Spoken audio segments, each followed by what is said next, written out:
Area right now is being used to trap and used to stock eastern Kentucky counties that have low numbers of deer, and we just so happen the deer are an extra, so to speak. This is a waterfowl refuge, but the deer are extra, and we're moving these deer through trapping efforts to the eastern part of the state to help their deer herd.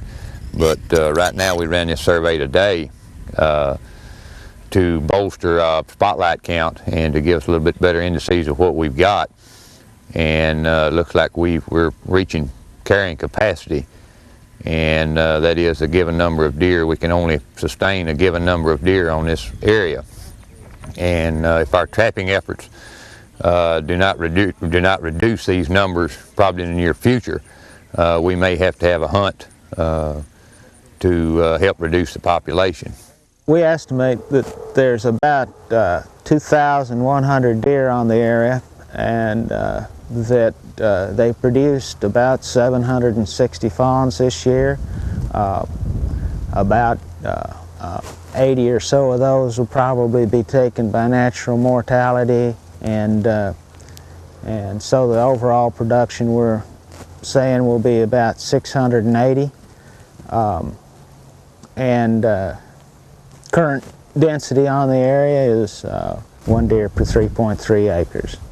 We moved 409 deer last year, which is the highest number that's ever been moved.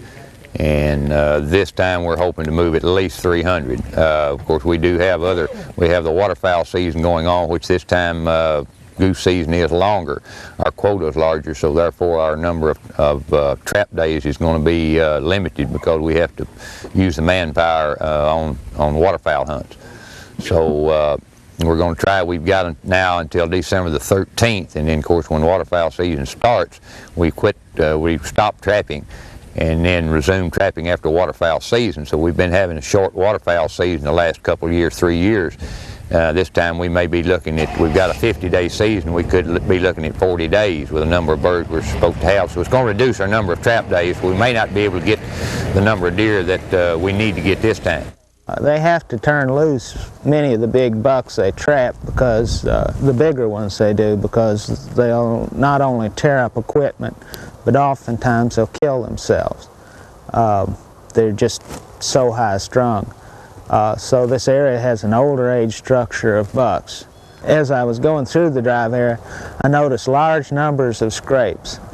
One area where I could stand and count 15 scrapes, where these bucks had pawed out areas of scent markers. And that was about 200 yards back in the woods from where the cameras saw them coming out of the woods.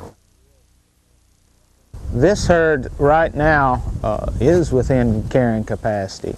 The deer are fat. Some of the bucks we saw were almost waddling fat, because they've just been out there eating and haven't been harassed.